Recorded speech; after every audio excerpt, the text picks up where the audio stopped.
What's up, guys? Back here again with another quick video. I just want to talk about nano tanks and some of the pros and cons to having nano tanks. Some of the benefits, some of the pitfalls you can encounter when having smaller tanks. First thing is just kind of defining what a nano tank is, and from my experience, I've been told a nano tank is anything smaller than 55 gallons. So that leaves a whole, variety of different options. Anything from a 40-gallon breeder, 20-gallon long, 20-gallon tall, all the way down to your, really your betta tanks are all considered nano tanks. So, from my experience, just want to talk briefly about some of the setbacks and some of the, positive things I've gotten out of keeping smaller nano tanks.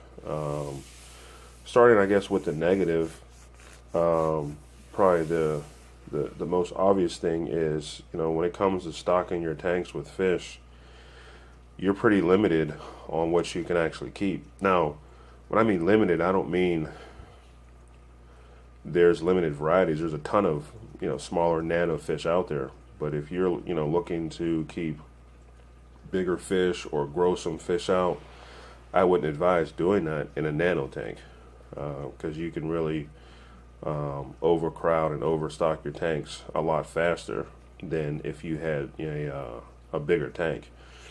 When it comes to stocking, there's all sorts of formulas. I've heard anything from an inch per gallon is one thing.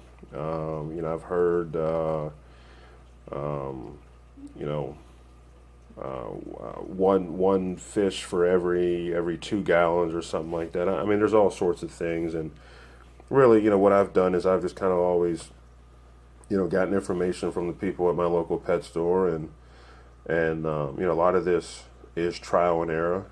You will learn over time, what's the right amount of fish to keep in your specific tank. Sometimes that depends on the fish. Some fish do better in larger groups. Some fish are fine by themselves, like betta fish. So that's definitely one setback is you're limited to you there are some limitations when it comes to stocking your tank.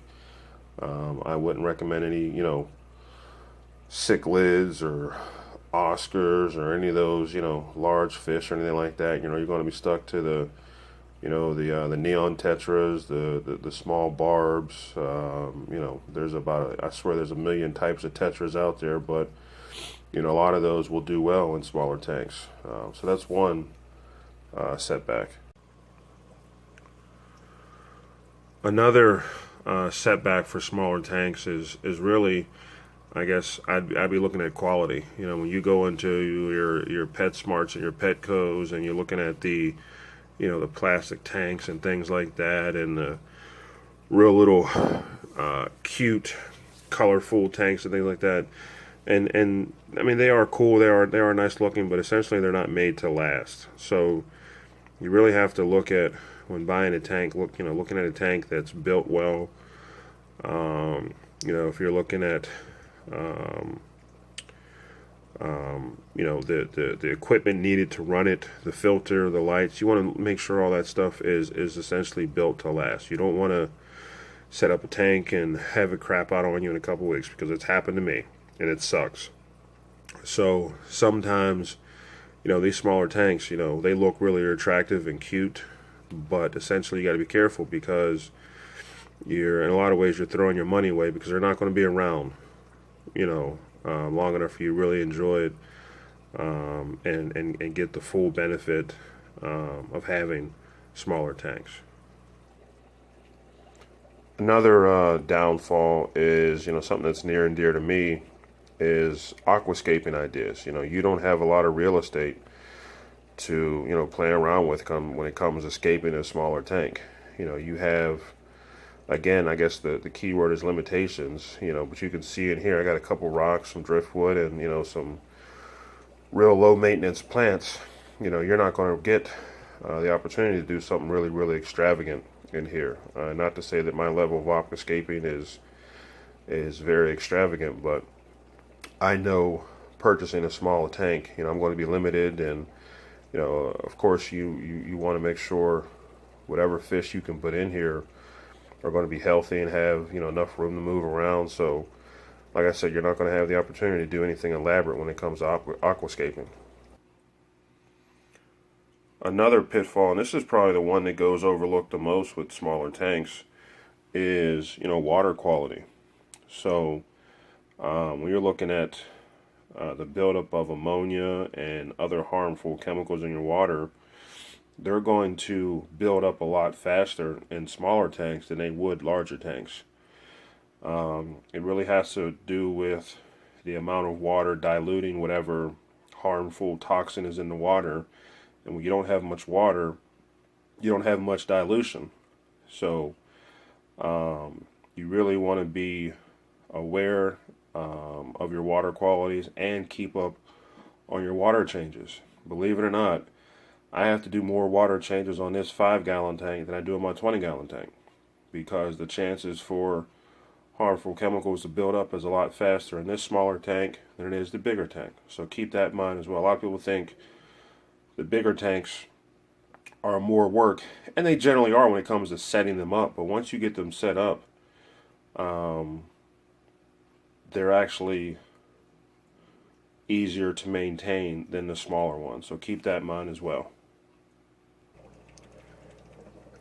Now for some benefits, and I think there's an obvious benefit to smaller tanks. There's a couple obvious benefits to smaller tanks, but one that comes to mind before all others is price.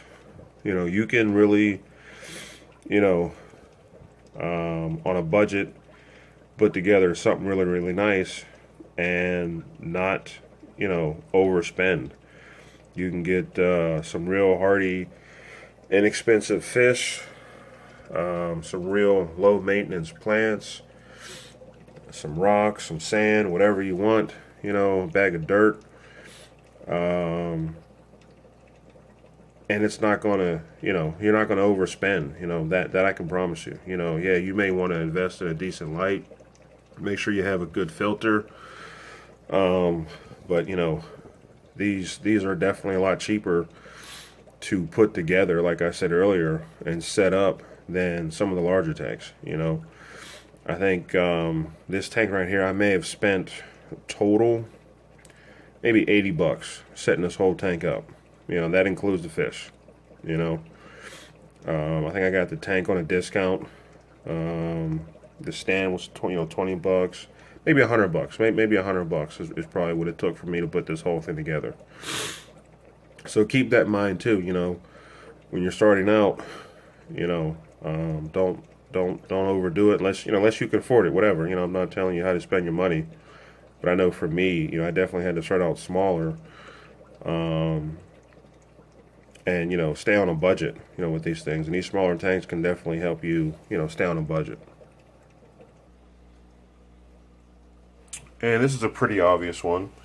These smaller tanks are a lot easier to move. For whatever reason, you have some sort of emergency, you want to switch something out, you want to change something, you got to take a fish out, you want to move some plants around. I mean, whatever. You want to, if something goes wrong with the stand, whatever, you need to move it, they're a lot easier to move than those bigger tanks, and that's really all that needs to be said about that. Those bigger tanks, I'd have to call, some people over and say, help me move this thing, or even help me set it up, whatever. These little guys are a breeze to, to move around and change out if need be.